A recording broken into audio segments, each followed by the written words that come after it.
Hello cunts and douches, I'm about to read a creepy spaghetti pasta titled A Diner Open 25 Hours a Day. Enjoy the show. Late one night, I found myself driving down what seemed like an endless stretch of road. I was on my way back from a week-long business trip, facing at least a 12-hour drive home. Having always been afraid of planes and heights in general, the monotonous trek was unavoidable. Though tedious and sometimes downright soul-crushing, I'd grown used to the lonely road trips back and forth from state to state. In an effort to minimize my time behind the wheel, I usually refrained from making pit stops. I would push through exhaustion and discomfort, making my way home in one fell swoop. I would then enter my bedroom and meet my blankets with a hard thud, falling asleep almost immediately after my head hit the pillow. Picturing my eventual slumber is what kept my foot on the gas pedal. On this drive, however, I grew particularly hungry. I tried to ignore the feeling, but this became increasingly difficult as the night went on. I found myself longing for sustenance, fantasizing about dreadful gas station food, anything that would placate my insatiable late-night hunger. I was between a rock and a hard place, as tightly squished as one could be. Unable to fight off the urge to eat any longer, I gave in to my stomach's groaning and got off the highway somewhere in Massachusetts. I had been to the state on several occasions, but this time I was in unfamiliar territory. There were many trees, more than the average Capeside town. On top of that, there were no buildings in sight. Despite the lack of residential growth, I was sure I could sniff out a 7-Eleven and indulge in a microwave burrito or a slice of rubbery pizza. I drove on for what must have been 30 minutes or so. No gas stations, no fast food joints, no buildings of any kind. Just miles and miles of wooded area. Worst of all, I didn't even have a phone signal to pull up my GPS. I was just about to give up on Operation Midnight Snack when I saw a faint glow off in the distance. This signaled to me that I must have been reaching the outskirts of civilization. Furthermore, it meant nourishment was just around the corner. As I approached the glimmering light, I realized it was that of a large neon sign. Coming closer, I was able to make out what it said: Supernova Diner, followed by an even larger subheading: Open 25 hours a day. I guessed that they really wanted to drive the "we never close" angle home, and in a cheeky manner no less. Cheekier and larger still, there was a big flashing arrow beneath the sign, pointing to the diner in question. Hungry as ever, I pulled in without hesitation. I jumped out of my car and rushed towards the entrance, but not before taking a quick look at the place. It was a beautiful, retro-themed, silver boxcar diner. The smooth metal exterior gleamed in the moonlight as I walked up. It was so sleek and well crafted that I wondered why it was located in the middle of nowhere. Could they really get by on the odd passerby here and there? After admiring the diner's craftsmanship, I barged in, intent on satisfying my late-night case of the munches. The diner was void of life, but I heard a voice yell out from the kitchen. "Be right there." While I waited for service, I surveyed my surroundings. A gorgeous red checkerboard pattern painted the interior of the building. Lining the perimeter were red booths and tables so immaculate, they looked as though they'd never been touched by human hands. To top it all off, there was a row of similarly red, identical, cushioned bar stools at the counter. The diner definitely had a classic 50s vibe to it, but it was too crisp and clean to feel truly authentic. After a few minutes of waiting, a middle-aged man came out from the kitchen, drying his hands with a dish rag. "Hello there. Welcome to the Supernova Diner. My name is Hank, and I'll be your server tonight. How can I help you?" Hank wore a retro, soda jerk cap, a comically large goatee, a spotless white apron, and a smile almost too wide for his face. He pointed up at the large menu on the wall behind him where I noticed quirky food items like the Milky Way shake, Galaxy sliders, and Planet fries. "Yeah, I'll have whatever the special is." I didn't feel like asking him to translate the menu for me, plus I didn't really care what I was eating, so long as my stomach stopped growling. The Nebula Express, coming right up. Hank shot me another awkwardly wide smile. To escape his eager glare, I pulled out my phone and took a look at the screen. Still no signal, but I noticed that it was just approaching midnight. I groaned a bit, knowing that my detour had cost me a swift return home. Still, I knew I couldn't ignore my biological needs any longer. I would have ended up stopping at some point anyway. I put my phone in my pocket and looked back up at the counter. Hank was still there, smiling away. Shouldn't you be getting my order? He didn't react to my query. Instead, he remained silent and motionless. Okay, then. I'm gonna leave now. By just as I turned around to head for the door, Hank spoke up. I wouldn't do that if I were you. Why is that? I asked. Well, it would be a waste of time. I turned back and glared at him. What are you talking about? Are you gonna go get my food, or not? He laughed at me. You can't leave now, the fun is just about to begin. Your order is being prepared as we speak. Just sit back, relax, and enjoy the ride. Hank pulled out a stopwatch from his apron. The digital readout appeared to be counting backwards from an hour. I didn't know if it was a restaurant gimmick or a strange prank at my expense, but either way, I was fed up. Bye, Hank. It's been weird. Thanks for nothing. I turned around and continued marching towards the exit. As I did this, my jaw dropped. The door was gone. My eyes quickly darted from left to right, revealing to me that the windows had vanished as well. There was nothing but continuous wall on either side of me. Perplexed, I looked back to Hank. He chuckled to himself, then asked me a question. So, how do you like your meat? What? I asked, completely dazed. Your meat. How do you like it? Well done, I like it well done. Well done, huh? I like my meat as red as possible. A little color does the body good. I looked at him, confused. Hank, where's the door? Well, let's just say it's back temporarily unavailable. Anything else I can help you with? Yeah. What the hell is going on here? Well, there are a number of possibilities. I've outlined them here on the menu. Hank pointed up at the menu again, only this time, the food items were gone. The letters had seemingly been rearranged to form bullet points numbered 1 to 3. I read them aloud. 1. During your business trip, one of your colleagues slipped you some LSD as part of a half-hearted practical joke. What you are experiencing now is a product of the drug's potent hallucinogenic properties. I like that one, Hank said, unlikely, but it's fun, wouldn't you say? I moved on to the next possibility.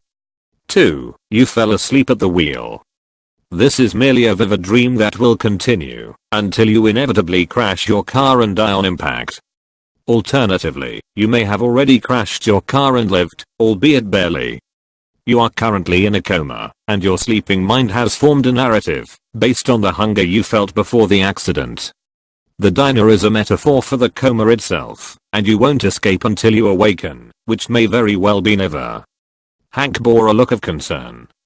A little morbid, I admit, but it is possible. I reluctantly looked at the last option. 3. Something supernatural is afoot. Mysterious forces beyond your comprehension are at play, trapping you in an otherwise normal eatery. These forces will not allow you to leave under any circumstances. The best thing you can do is accept this, and allow yourself to succumb to whatever classic, paranormal tropes are thrown your way. Death will be your only escape. That's all I could come up with, Hank said. I'm not sure myself, but I'm leaning towards number 3.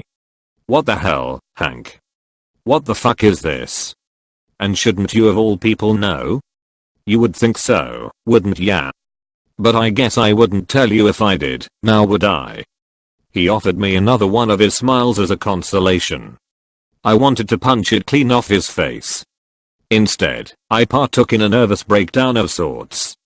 I slammed my body up against the wall where the door used to be, I screamed at the top of my lungs, and I even grabbed each and every one of the bar stools and tossed them in different directions, as hard as my arms would allow. All the while, Hank remained calm and still, his lips stretched from ear to ear. Just as I was about to take a swing at him, the kitchen door behind him popped open. "Oh. Your order must be ready. Please, come with me." Hank disappeared into the darkness beyond the kitchen's doorframe. I stayed behind, hesitant to follow him. After a few moments, I heard him yell out to me. "Come on, kid. Aren't you hungry?" It's true, I was hungry. But I was more cautious, especially given my peculiar situation. Because of this, I sat down in one of the booths and waited. I didn't know what I was waiting for exactly, but it was all I could bring myself to do at that very moment. It wasn't long before I heard Hank's voice again. "You can't wait out there forever, kid." As if in response to his statement, the lights in the diner began to flicker.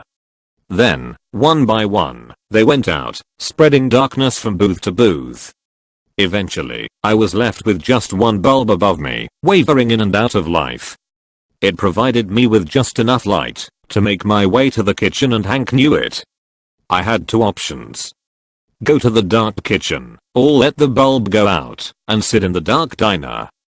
Neither option was ideal, but deep down I knew only one had the potential to lead me to answers, no matter which one of the far-fetched scenarios on the menu was true. As such, I gave in to the narrative that was unfolding around me. It was clear to me at this point that fighting it was futile. As I passed the threshold into the kitchen, the door shut itself behind me. A bright light poured out from the ceiling, washing over the entire room, revealing vibrant white walls and flooring. In the center of the room was a chair, slanted in a diagonal position, not unlike one you'd find in a dentist's office. Next to the chair was Hank, who had seemingly traded in his diner uniform for a flashy white lab coat. "Finally. Come. Sit down. Take a load off." If only out of fear for what might happen next if I disobeyed, I did as Hank told me. It's not like I had much of a choice at that point. I slowly walked over to the chair and laid down. As I did this, leather straps wrapped themselves around my legs, arms, and forehead. I no longer had the luxury of movement or peripheral vision. Hank walked around to the front of the chair and pulled out his stopwatch. "You're doing just fine, kid. Only 40 minutes left." Without warning, 6 or 7 shadowy figures came rushing over from either side of me. They brought with them rolling carts filled with what looked like medical equipment and power tools. I tried to make out even a single face in the crowd, but I could not. They lacked discernible features of any kind, and moved about in perfect harmony with one another, like animated silhouettes, doing the bidding of some unseen higher power. Over the course of the next few minutes, the figures poked and prodded me, drew blood, took hair samples, and inserted their utensils in places I rather not discuss. As much as I squirmed and screamed, none of them reacted, not even Hank. Feeling helpless, I eventually stopped struggling and simply braced myself for each needle that penetrated my skin. It made things a little more tolerable. After a while, the figures stopped. Instead of going away, like I'd hoped they would, they traded their needles and test tubes for surgical scissors and began cutting my clothes off of me. This continued until I was completely naked. I tried talking with Hank, but he was too busy playing around with samples that had been collected. Even if he did respond, no amount of encouragement could have prepared me for what happened next. Using nothing but scalpels and brute strength, the figures began cutting away at my skin. It was an absolutely horrific orchestra of deadly incisions, and one that continued until they peeled off every last bit of my epidermis.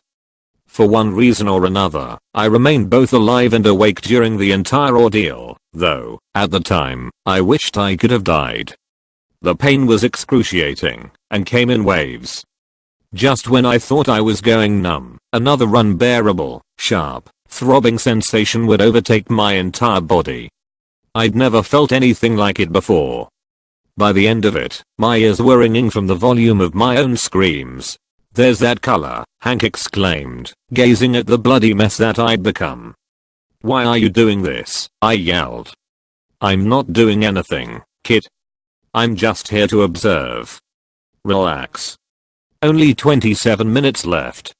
I would have argued with him further, but the figures grabbed the power tools and started tearing through my muscle tissue.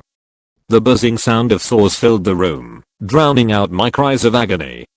Through blood-soaked eyes, I could see Hank mouthing the words tick-tock, tick-tock, over and over again. I watched him mock me until the buzzing stopped, and the next stage of torture commenced. I never wanted to see my organs. I never wanted to see my bone. I could have gone my whole life without knowing what they looked like. Now, I can't get the image of them out of my head. I'm afraid I never will. After successfully ripping apart my skin and muscles, the shadowy demons took hammers to my insides, smashing up my spleen, stomach, liver, kidneys, and lungs. They broke through the brittle, white ivory that made up my skeleton, making sure to leave no bone unturned. They even destroyed my skull and scooped my brain matter into jars. After all was said and done, they cleaned up my remains like fallen hair in a barber shop and swiftly left the room. But how did I live? I'm not entirely sure. They stripped away every physical aspect of my being, but I was still there, a sort of bubble of floating consciousness. I could still see and hear, but I was without a material body. As jarring as that may sound, I was just happy to no longer be in pain. I didn't realize it, but Hank was still in the room. He walked over to me and leaned in real close, stopwatch in hand. See? Now that wasn't so hard, was it? And looky here, you've only got 18 minutes left. How will you spend it? What things will you see? Well, there's only one way to find out. Hank turned around and walked out the kitchen door, leaving me alone in the white room. Within an instant, things began to change around me. The walls, floor, and ceiling faded, revealing an array of distant stars behind them. I somehow went from being in a diner on planet Earth to floating around in the vacuum of space within mere moments. Within seconds of the room completely fading from view, I was unwillingly hurled through the universe at light speed. Everything around me blurred, and my bodiless soul spun around uncontrollably.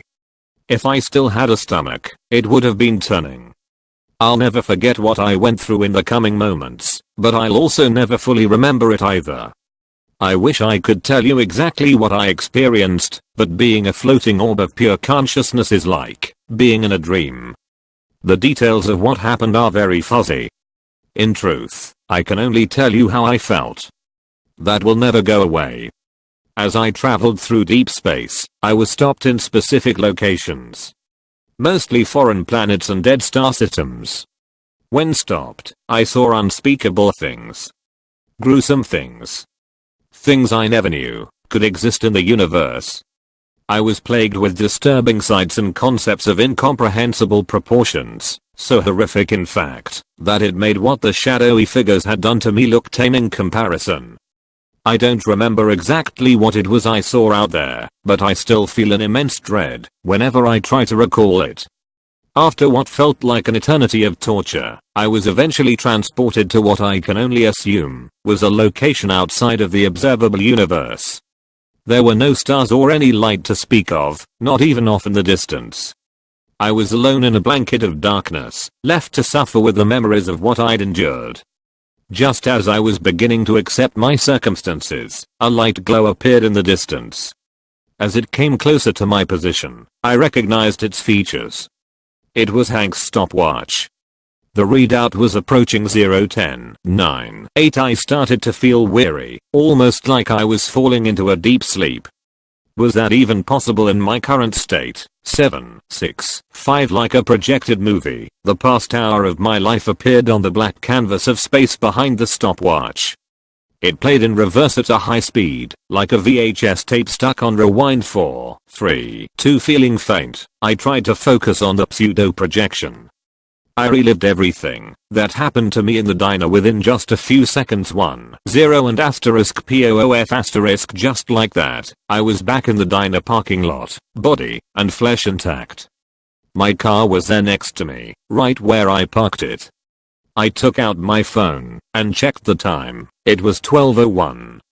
Everything had returned to normal, somehow. To the way it was before.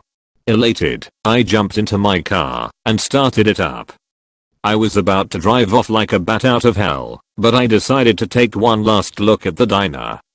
Somehow, within its walls, there does exist an extra hour in the day. How that's possible, and what its purpose is, I can't be certain. Maybe Hank was right and option 3 had something to do with it.